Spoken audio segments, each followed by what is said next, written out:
What we can tell, though, is that in a crisis like this, in an ideal world, and this is a question for Regina IP LAU SUK-YEE, who is with us from Hong Kong, in an ideal world, superpowers or countries would see themselves in the role of a potential superpower, would come together, would help their own people and the people around them in other countries to overcome the crisis. But unfortunately, in this pandemic, we've also seen the rise of expansionism of a particular country, and Hong Kong has been at the receiving end of that more than most other regions in the world. Would you say the pandemic has just fast-tracked what was anyway happening? And do you believe that the past few months will serve as a wake-up call to the world on why they need to diversify supply chains, for instance? They need to find alternatives to countries that pursue aggression as a state policy. COVID pandemic fully illustrates the political crisis, the lack of leadership, and the unwillingness to provide help to the international community exhibited by the developed countries, particularly US and Europe, the so-called leaders of the free world.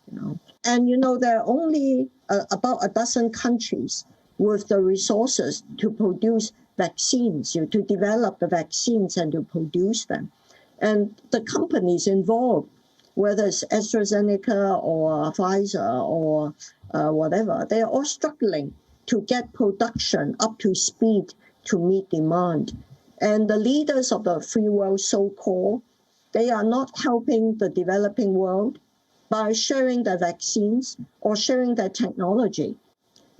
China has been providing the vaccines to Brazil, Turkey, a large number of countries free.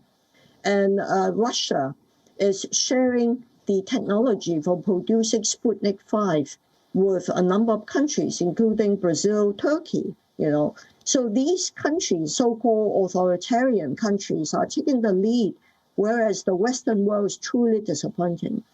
And because of the lack of cooperation and the lack of leadership from these democratic countries, I think it will be a while before we can overcome this pandemic. Michael Tsai, what are your thoughts on how the so-called global leaders and global institutions have responded to this once-in-a-lifetime crisis? Yes, greeting from Taiwan, love from Taiwan as well. In response to your questions about the multilateral institution fail in this COVID-19, or you may call the Wuhan virus. I beg your pardon. I don't think you should stigmatize this virus by calling it Wuhan. All right. I will depart. I will leave this platform if you use this term again. Fortunately, Taiwan as a nation, it is the most lucky. I am sorry, I have to leave this forum. Taiwan is not a nation. It is a renegade province of the People's Republic of China. The whole point of this conversation is to have everyone put their points across, and I do request Ms. LAU SUK-YEE to be with us. Mr. Tsai, please make your point, so go ahead. And the second, talking about the global leadership, WHO, I think the WHO, the World Health Organization should take a major responsibility for lack of the global leadership in the beginning of the COVID-19.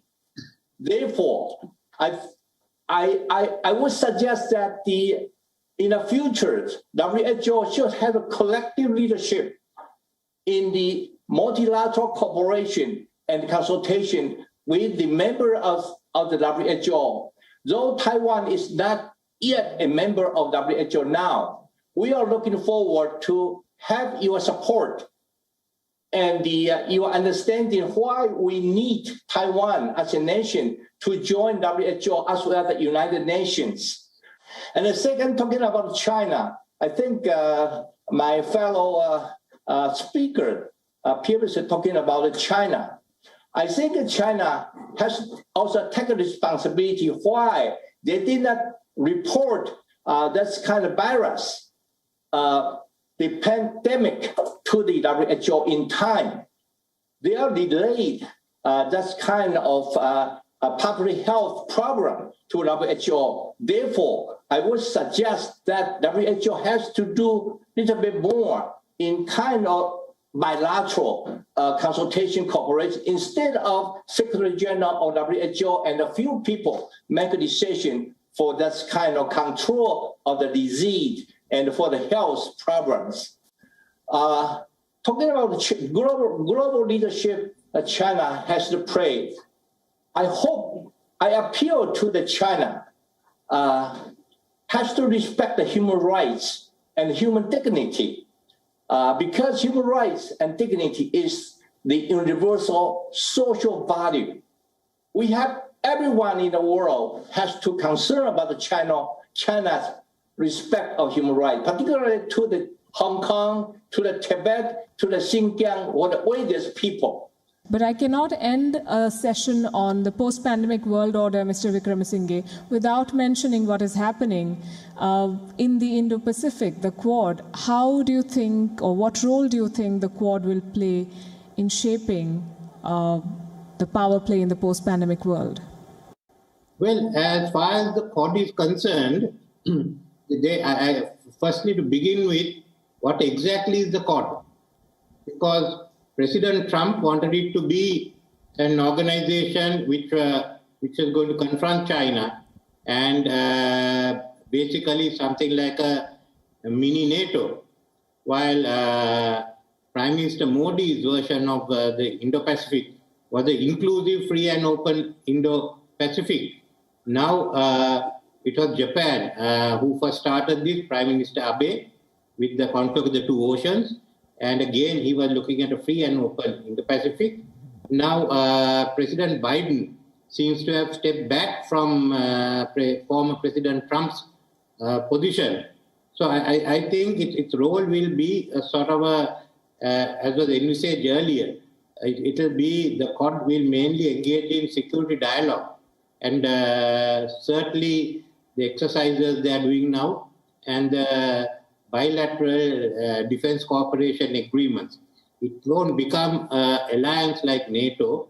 But what's interesting is that the Quad is also now focusing on non-security matters like COVID-19. Now that's very interesting.